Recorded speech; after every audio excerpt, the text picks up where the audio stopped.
Welcome to Radio Mises, the 12th episode, which is a special today. Will be done in English, and we have a special guest, Roman Skaskiw, who will talk to us about Ukraine. Hello, Roman. Can you hear me? Yeah, I can hear you just fine. Thanks for having me. Thanks for being on such short notice. We have many of our readers and listeners are asking us about Ukraine and how to look on Ukraine from a libertarian point of view.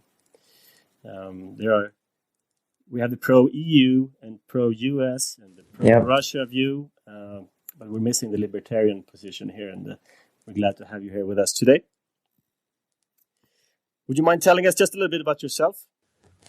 Sure. I'm an American of Ukrainian descent. I grew up in New York City, kind of like a little bit participating in the Ukrainian community there.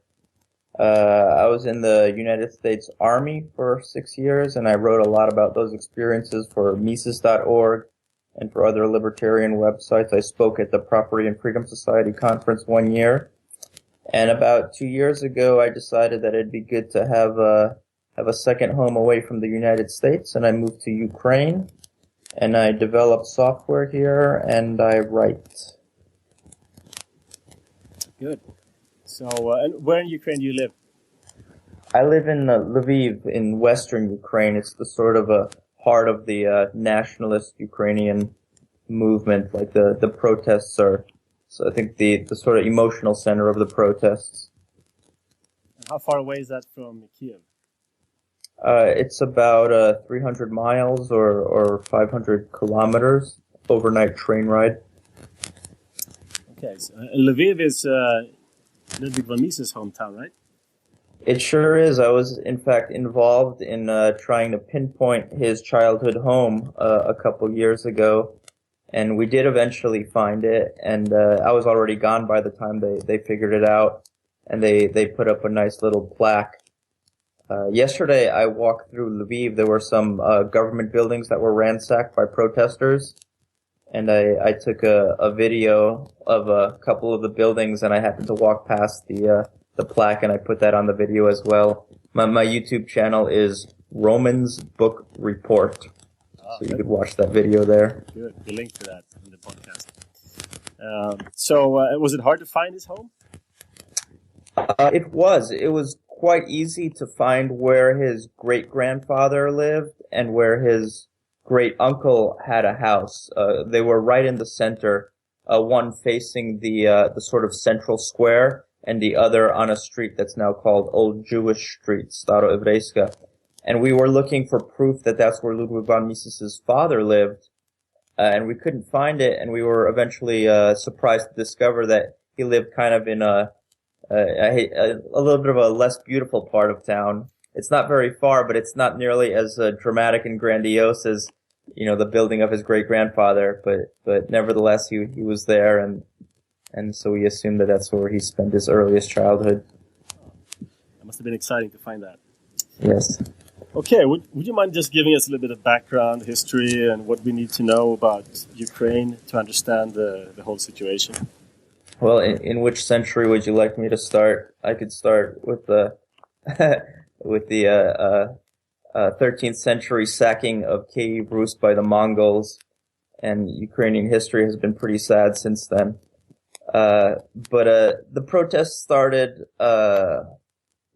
in December, and they escalated remarkably slowly for about 2 months. It was just people standing in the street singing, and it escalated to stone throwing and the construction of these enormous barricades. The protesters occupied the central part of Kiev, and it escalated to Molotov cocktails. There were 5 protesters killed last month, and then in this latest flare-up, which started just 2 days ago, there were 60 protesters and 13 police killed. And there was also deaths in other cities. One lady was killed in Zhytomyr, which is kind of halfway between Lviv and Kiev. Oh, well, yeah, I guess I'm thinking back on all this. I'm trying not to take it all for granted. I've been thinking about it for so long that I forget everything's not common knowledge. But, okay, so the protests started when the president delayed his decision to join the EU. Not to join the EU, but to sign a EU accession agreement. Nobody here thinks that the Ukraine will join the EU because the country is kind of a basket case. But it was a EU accession agreement, and a lot of Ukrainians consider that like their ticket to a normal life, just a life with better property rights, opportunity to travel. It really hurts Ukrainians' pride that they're like closed off from Europe. They're not allowed to travel. Job opportunities. So they thought it was a EU accession agreement would have been a ticket to all that. And it started as a protest against that, had a kind of a lukewarm reception. I angered many of my Ukrainian friends by writing an essay about how stupid the EU was and how the EU was completely contrary to the history of Europe, which is a history not of political unity, but of political disparity. But then when the protests started, when there was a little bit of police aggression against the protest, there was one particular incident. I forget what night it was. I think it might have been November 28th. There was a particular incident where the protesters were stationary. It was 4 a.m. They weren't moving, and the police just rushed out and beat a whole bunch of them up. Broke bones, kidnapped a few of them. They were missing for weeks. And that was really a turning point where the protest stopped being about the EU and started being about just toppling a hideously corrupt regime. Now I think most of the coverage in the West really wants the protest to be about joining the EU. I mean, the EU is it was like the perfect storm for the EU. You know, there's anti-EU parties popping up all over Europe. There's countries teetering on the brink of bankruptcy. So for them, they were facing the perfect storm.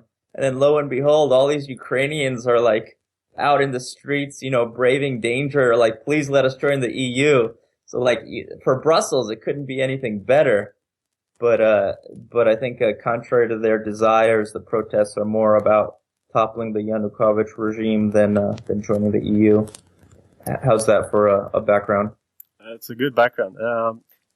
How is life in Ukraine? I mean, how are Ukrainians' lives limited? Are they not even allowed to leave the country, or they can't enter EU, or they need a visa, or how does that work? There's a very difficult visa process that it's not impossible, but it's very hard. The standard of living by official numbers is extraordinarily low. I think average annual income by official numbers is $4,000, but between 50 to 80% of economic activity is in the black market. So my impression is that it's a lot poorer than even the poorest EU countries, but it's a lot better than the official numbers show.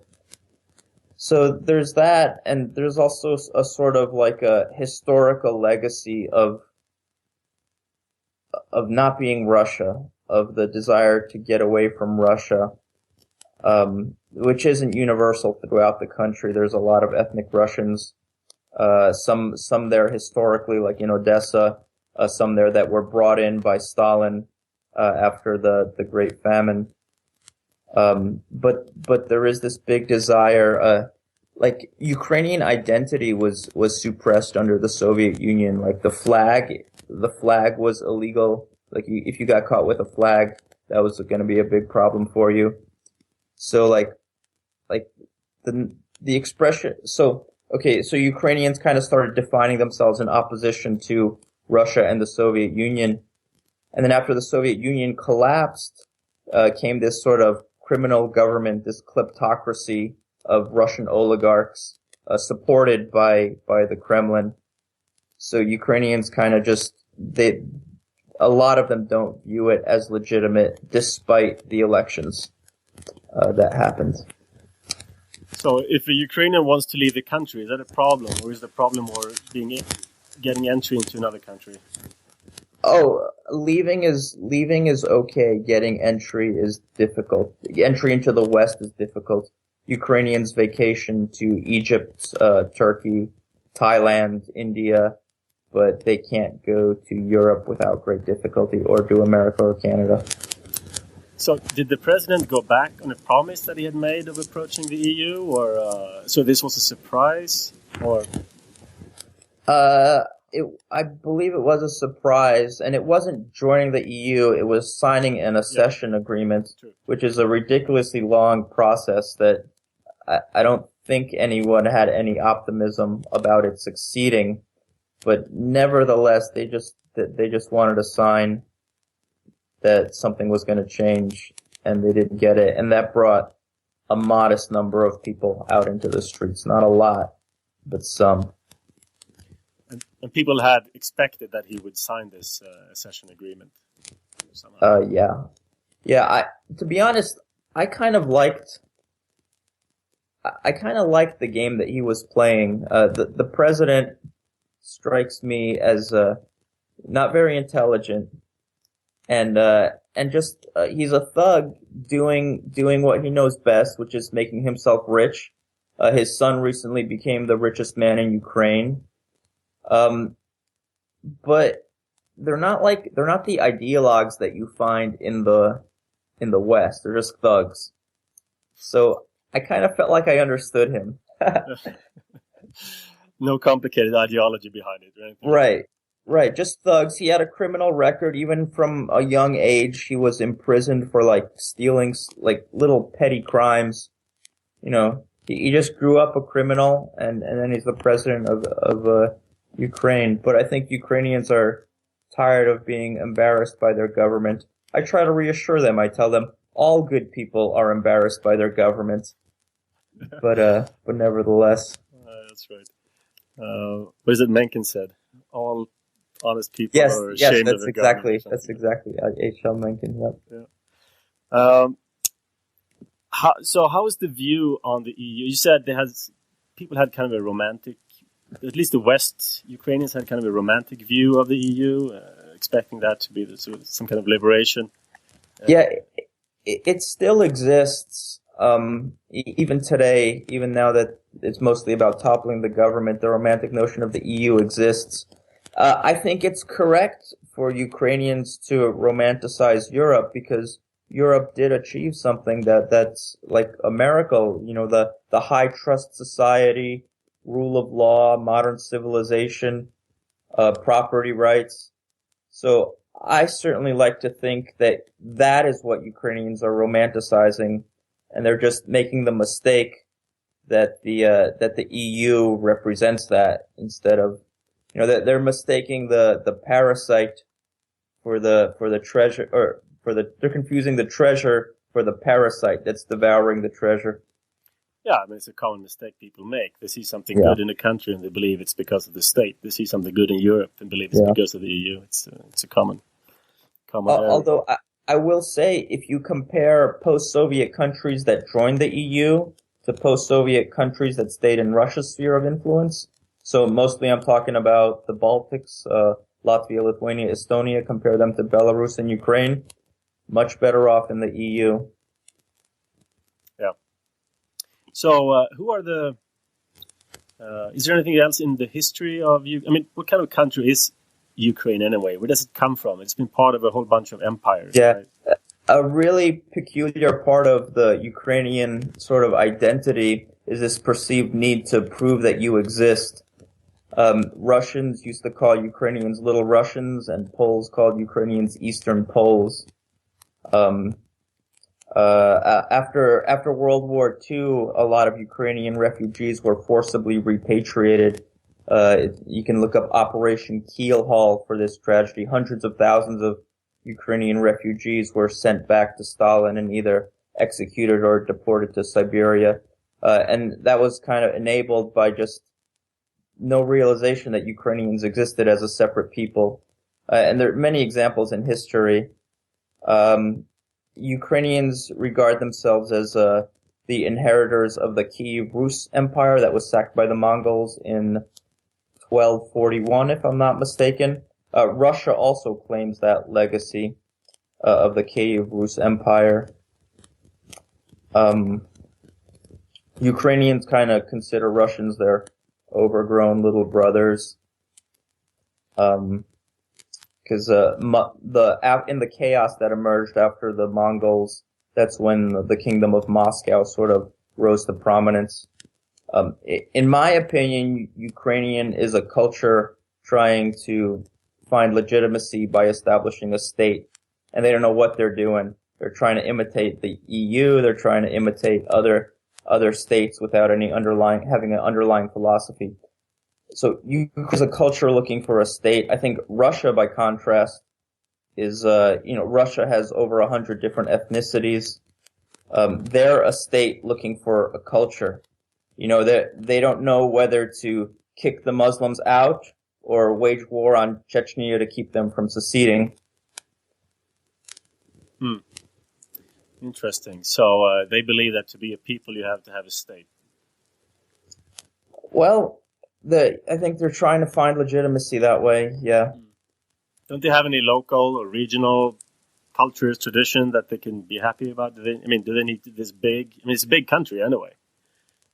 Yeah, of course. And federalized Ukraine, which I would love to see, would completely take all the pressure off these like differences, Russian-Ukrainian tensions that exist. Like you could, I would love to see that. I think the reason that that's unlikely is because all the players, like Russia wants a centralized Ukraine that it can control, and the Western powers are trying to keep Ukraine centralized so they could just very carefully pick a new president that's under the EU influence. So I think both of the players on this grand chessboard are trying to keep Ukraine centralized, when to me it seems so obvious that a federalized Ukraine would just be such a perfect solution. Yeah, it's always interesting for foreign powers to have a centralized counterparty to work with, right? It's much easier to manage. Yes. How would you? What are the forces inside Ukraine? What sort of groupings, parties, people's interests do we have? What are the major groups? Oh, that's a really good question. Okay, well, you have like the nationalist Ukrainians, which kind of they're the strongest in Western Ukraine, and then get weaker as you move east and south. You have a small amount of Russian nationalism in Odessa and Crimea. You have these like Russified Ukrainians, and I know because my girlfriend's one of them, and they're just totally apolitical. Like, it's kind of hard to imagine, but somehow in that part of the world, they just, like, whoever's in charge of you, that's just none of your business.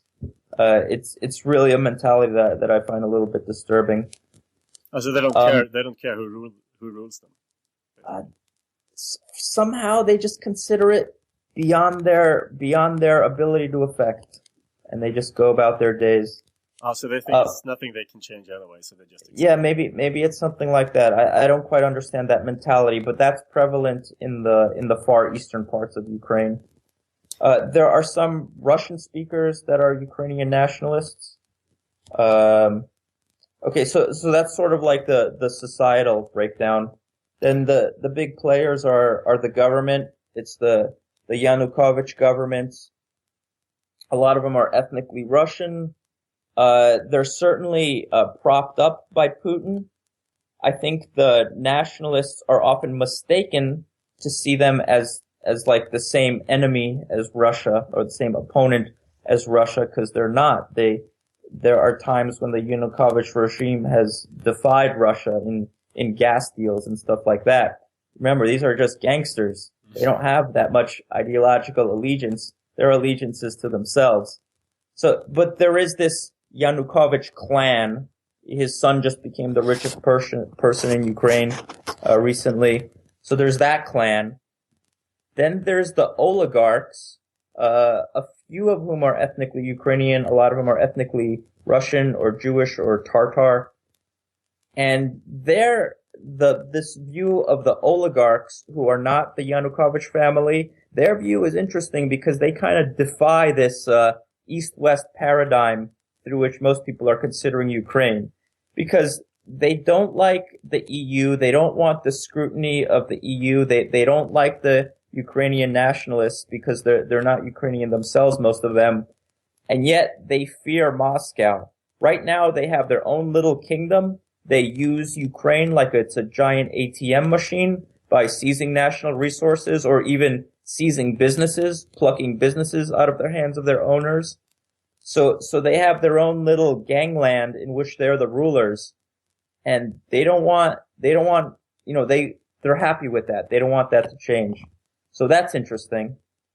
And then there's the opposition politicians. There's three of them. Heavyweight boxing champion Vladimir Klitschko.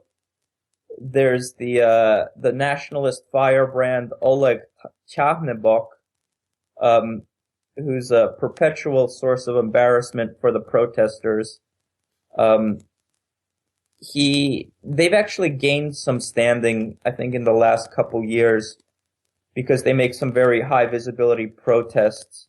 When I first came to Ukraine a couple years ago, people seemed more dismissive of Tyahnybok and his nationalist Svoboda party.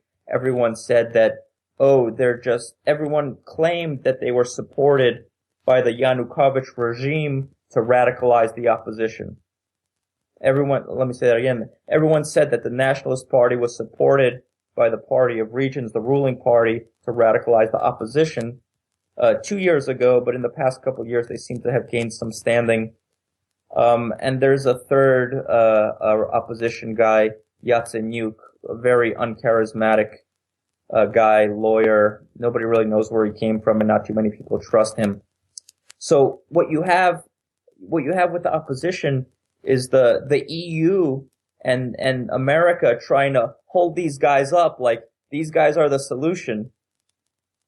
And then at the same time, they have very little standing with the protesters. Vitaly Klitschko, who's probably the least mistrusted of the opposition guys, in other words, the most liked, he was sprayed in the face with a fire extinguisher when he went to talk to the protesters. So I would love to see the protesters resist both the opposition and the regime and just fight for federalization. I don't think it's going to happen. I think the EU is going to just keep pushing those opposition candidates as a solution, and I think they're eventually going to succeed. I also think that will help Ukraine, just as joining the EU was better than staying in Russia's sphere of influence. But I think it would help Ukraine even more if they could avoid both masters and just make a federalized country, introduce gun ownership, introduce competing currencies. But that's an awful lot to hope for. Yeah. Do people have the sort of ideological insights or maturity to sort of work for a federalization rather than joining it? The conversation seems to be getting louder by the day, or by the week. So the conversation is increasing. I saw reports from 3 Western news agencies, including Zero Hedge, that Lviv, the place that I am, my province, declared independence. But I haven't heard anything about that from any of my Ukrainian friends or any Ukrainian news source, or I haven't, when I go down to the Lviv center square where there's like a 24/7 rally happening, no discussion of it there. So that's kind of a strange thing. I encountered this Western Ukrainian secession in a couple Western media sources, but nothing here where it's supposedly happening.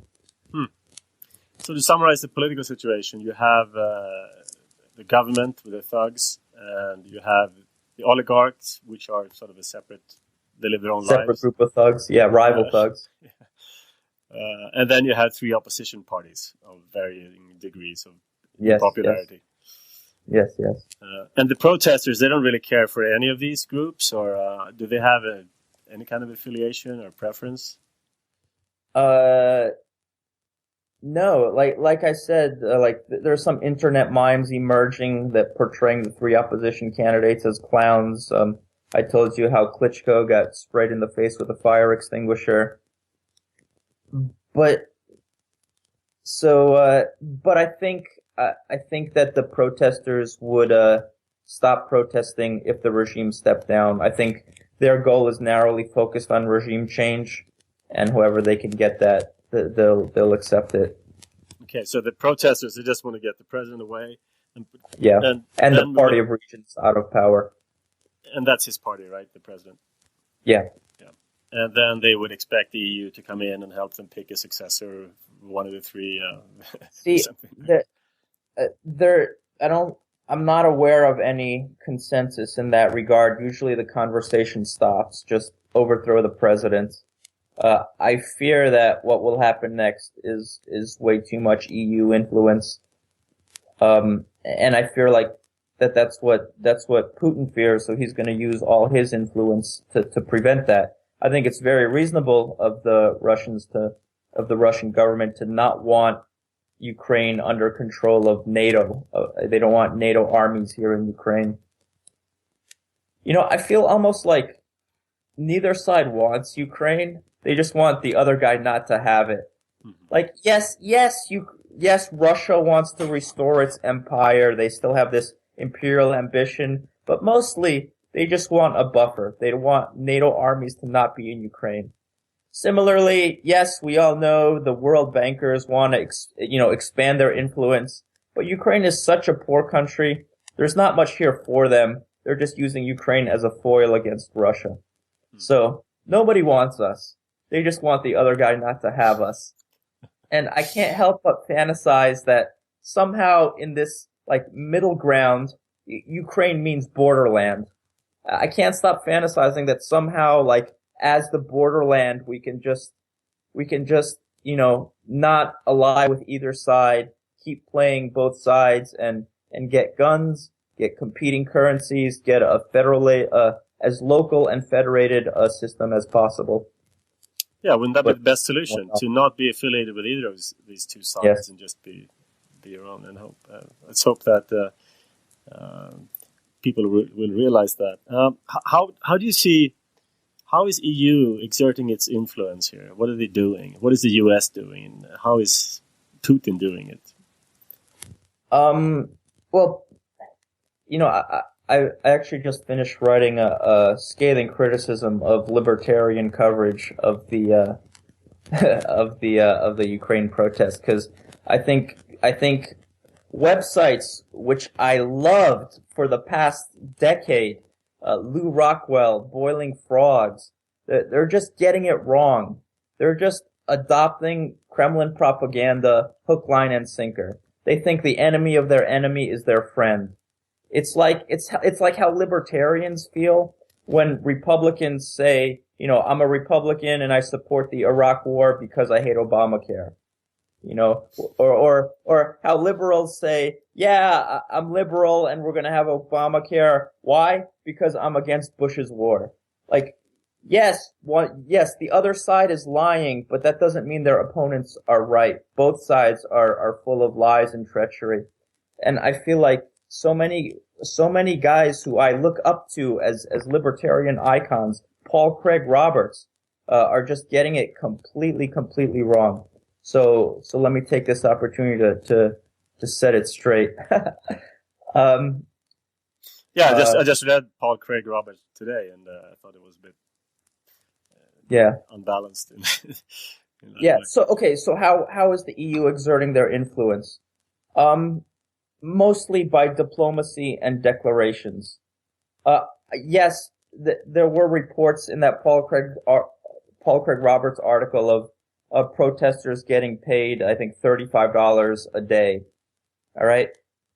I developed software here.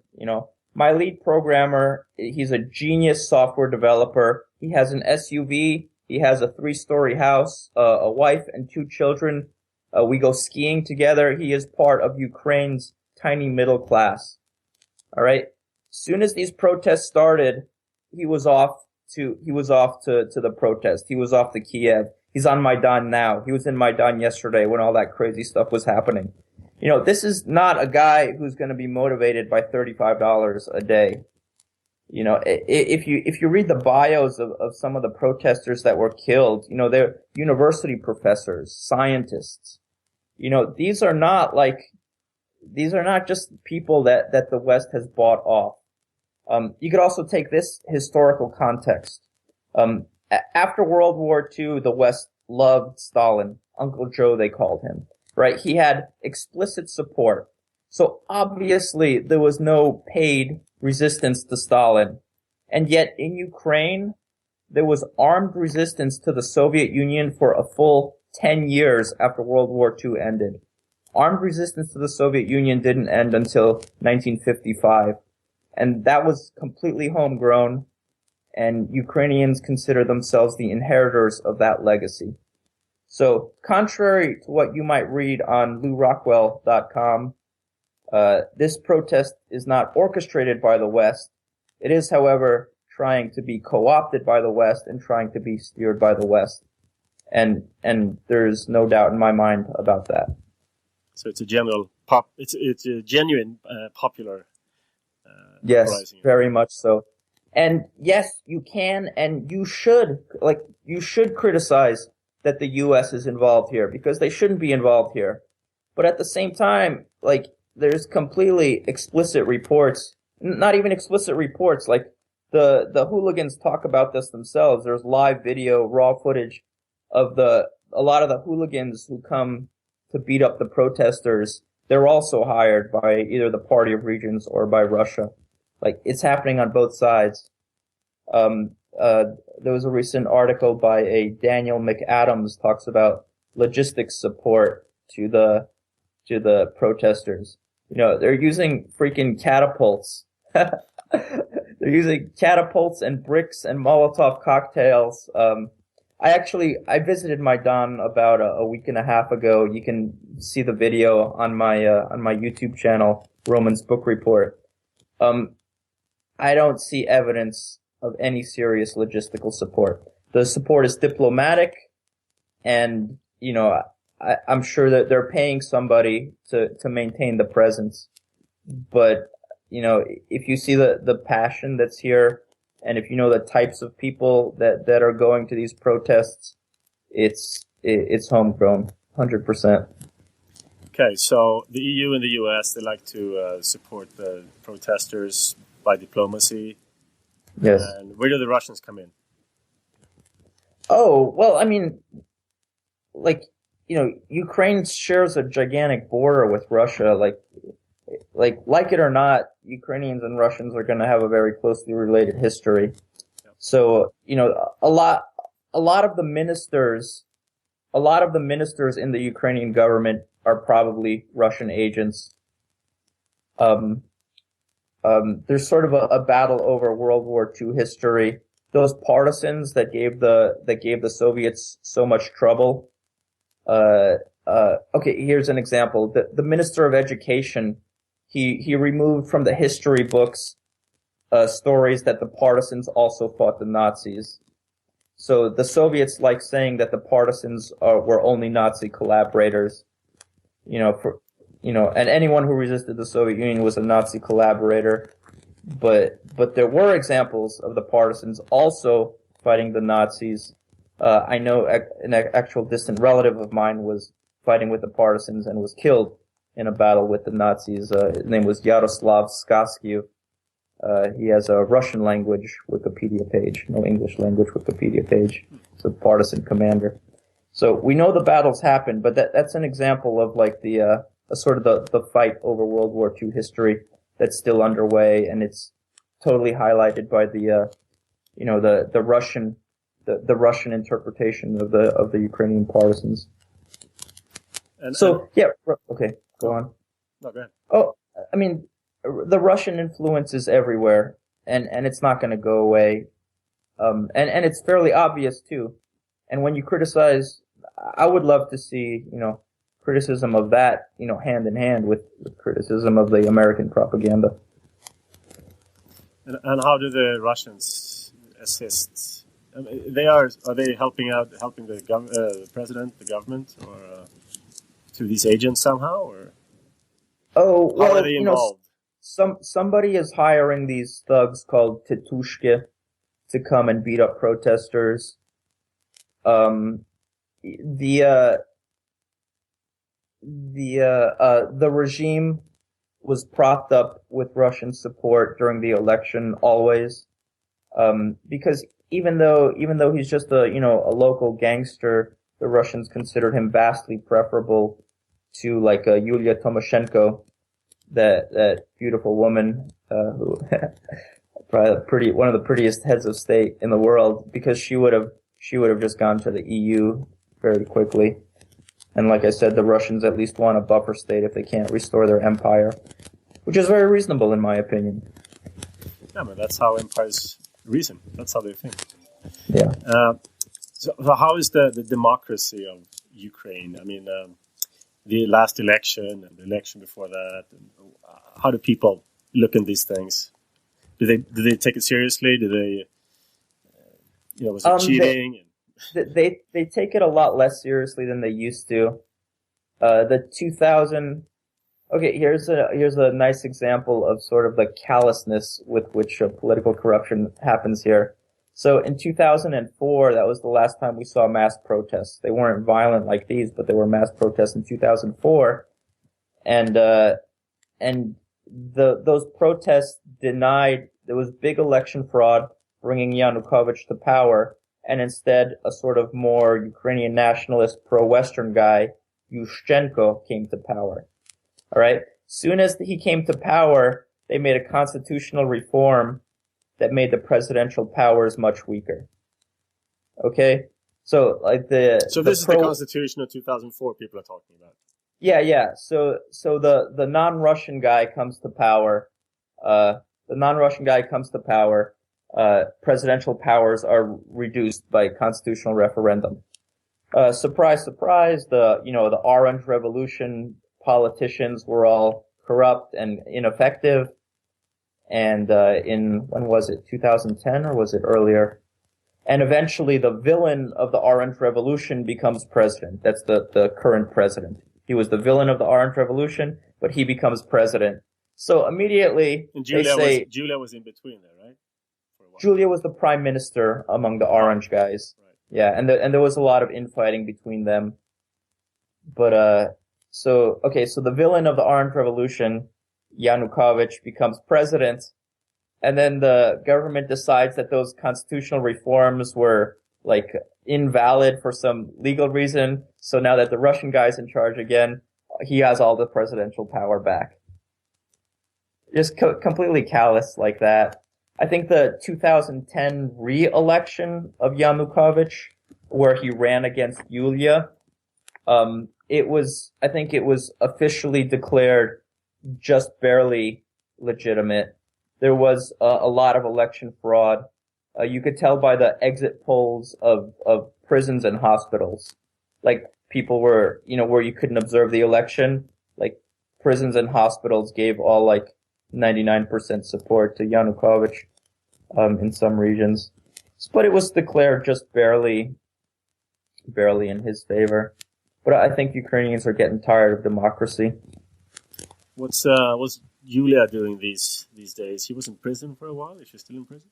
She's still in prison. And that seems to be a much bigger deal among Europeans than it is among Ukrainians.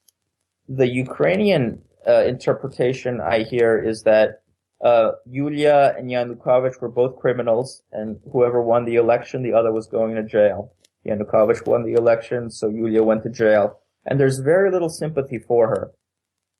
My impression is that Yanukovych was the man of the Russian intelligence agencies. Yulia was the woman of the Western intelligence agencies. That's why Yulia's imprisonment is such big news in Europe, and it's not that big news in Ukraine. Most Ukrainians think she deserved it. Here's an example of very likely EU support. So there was a little part right next to where the protest camps are. there's like a little free Yulia camp, like a bunch of tents and banners and signs. And that's been there for like a year on the sidewalk, like along one city block, like this free Yulia protest. And the people sitting there are just like, they're all like, pensioners, and they keep, like the tents are probably empty half the time, but they keep just a couple people there. So, I have no evidence backing this up, but my very strong hunch is that whole free Yulia permanent protest camp is funded by the West. I have no doubt. And what about the sort of the pro-Western, pro-EU protesters? Aren't they sympathetic to her either then? Not the ones that I talked to, but that's not, and she's not on their minds right now. Yeah. Again, I wouldn't be surprised if Western coverage was hitting the Yulia issue a little harder. But here the protests are joining the EU and deposing the regime. Interesting. I mean, in our part of the world, Julia is she's the hero, the woman with the braids. Really, you're getting that? No, well, not so much now, but a while ago, when she was in prison, it was a very big thing. Yeah, it's a bigger thing in the EU than in Ukraine. Yeah. Strangely.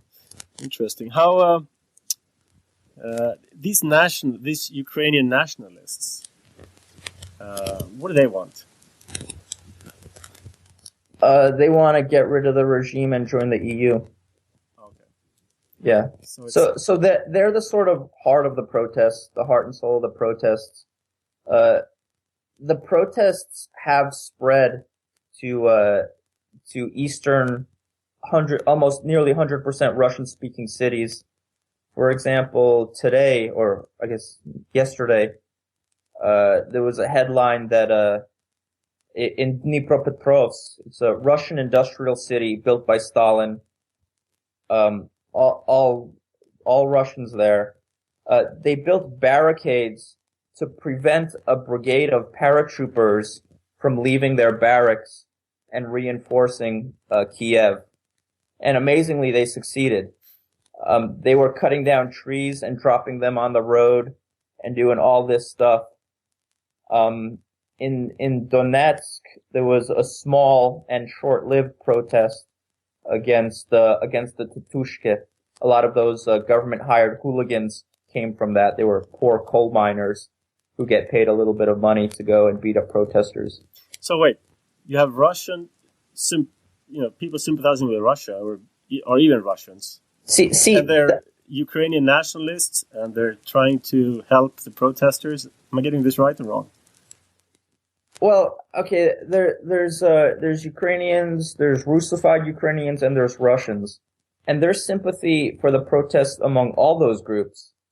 You could find YouTube videos of guys that came to join the protests from Moscow. Russians from Moscow came to join the protests because I think they recognize it much better than, those writers on LouRockwell.com recognize it. They see just the horrible oppression. They see, yes, the protests got violent. The riot police got violent first with that November 28th raid.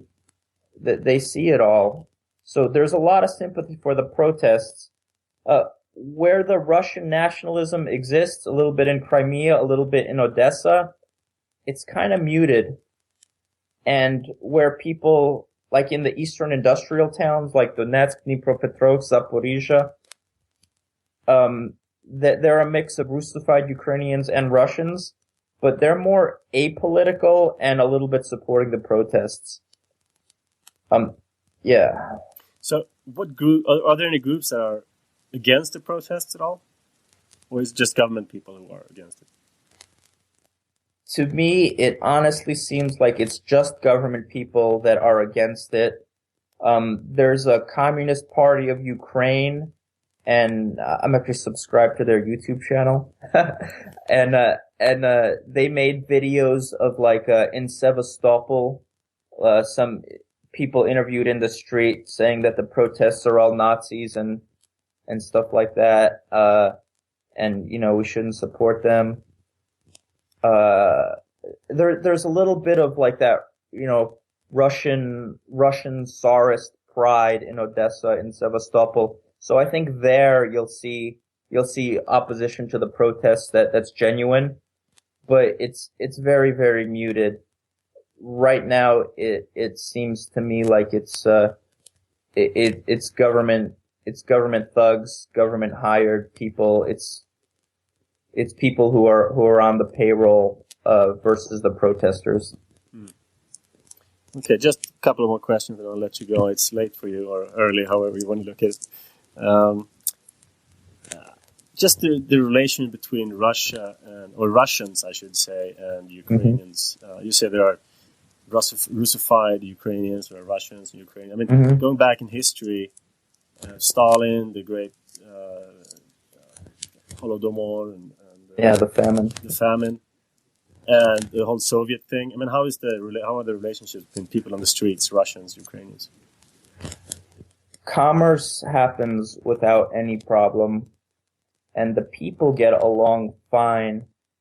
But, politicians always grab at those divisions, and it seems like everywhere other than politics, it's not an issue. In politics, it's an issue. Well, I mean, that's the whole idea of politics, to put groups against each other. But the parts of Ukraine that are like there's some guy, that Washington Post article, like, this map tells you everything you need to know about Ukraine. They'll show the voting pattern, and the east of the country will all have voted for the current president. The south and east, the north and west will all have voted for, the opposition. They'll show that pattern.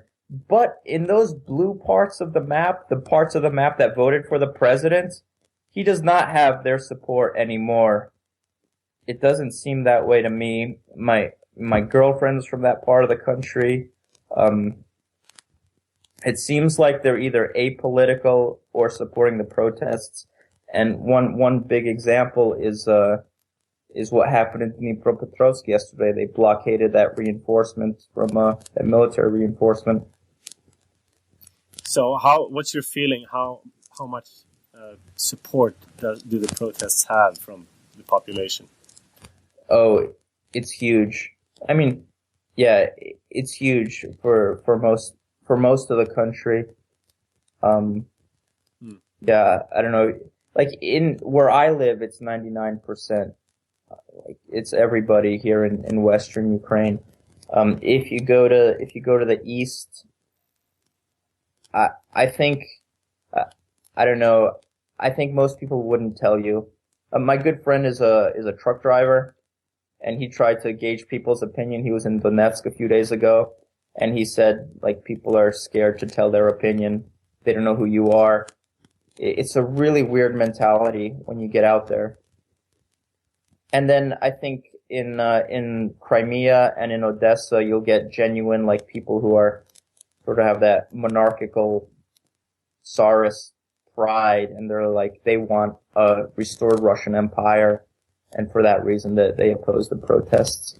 Okay, so you think a way of restoring Russian Empire is by keeping the thugs in place and the Russian influence through them? Yeah, I think it'd be pretty easy to poke holes in their worldview. Yeah, it seems a bit contradictory, but I guess it's...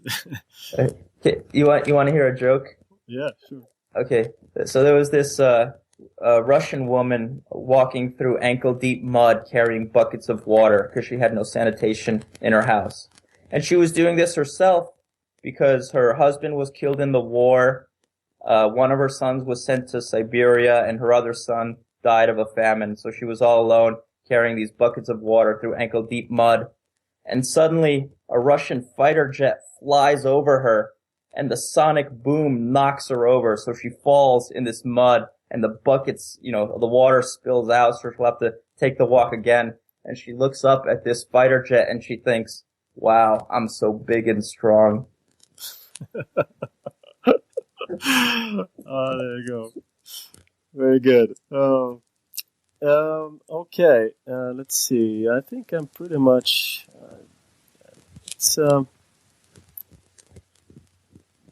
how would you... Just the last two questions then to round off. your ideal solution here. That's question number one. And what do you think will happen?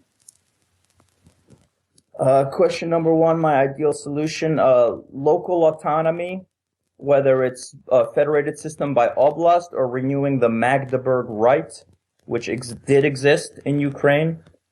Local autonomy, competing currencies, gun ownership. And I'm doing what little I can to spread that message. I was on television a couple of times. How many regions are there to sort of federalize the country into? Oh, you're embarrassing me because I don't know the answer. It's 20-something. Okay, that's good enough. Like 25. Yeah. Okay, what do I think will happen? This is such a tough question. I was just telling my friend today, I can't imagine Ukraine splitting up, and I can't imagine Ukraine not splitting up. Maybe Crimea. You know, when Ukraine voted for independence, every region voted for independence 80-something%, except Crimea. They voted to join independent Ukraine just 55%. Crimea has a very strategically important port for the Russian Navy. So, okay, here's a prediction. Crimea will break off. Maybe one of the eastern regions will break off as well. Galicia, Western Ukraine, will become its own independent country and join the EU. The rest of Ukraine will get a new president and will inherit that corrupt bureaucracy. And 10 years from now, Galicia, which will have the most autonomy, despite joining the EU, Galicia will become such a bright example for the rest of Ukraine that the rest of Ukraine is going to start looking at it and imitating it and following in its ways. Well, let's hope for that. Except for the EU membership, but let's hope for. Except for the EU membership, I wish it wouldn't happen, but I think it probably would. Yeah. Oh well, a lot of things can happen in the EU over the next few years too. So we'll see what. Yeah, that's true. What's going to happen there? Anything I missed? Do you think? Anything you'd like to tell us and our listeners? Well, if you don't mind my plugging my own blog, I've been blogging pretty aggressively on romaninUkraine.com. And if you want me to give you a 40-minute tour of Lviv, including the ransacked government buildings, then check out my YouTube channel, Roman's Book Report. Great. I will do that. We'll put links up to that. And you said that it spread all over Ukraine now. Many cities have protests like this, but not as violent as in Kiev, but still. Oh yeah, I mean, even last month, I think about a dozen of the oblast centers, like of the regional administration centers, were captured by protesters. Some of them were then recaptured by government, but now it started again. So this is not isolated to Maidan. There's stuff happening all over the country. The deputy mayor of Odessa, you know, the one Tsarist city, the most Tsarist city, he resigned today. He said he resigned in opposition to the crackdown, to the violence. You feel safe yourself, or do you feel the heat? I feel safe. Yeah. Well, that's good. Well, thank you very much. It's been very instructive, and I've learned a lot. Well, my pleasure. Thanks for having me. And, well, let's hope we can talk again some other time. Anytime. All right. Thanks a lot.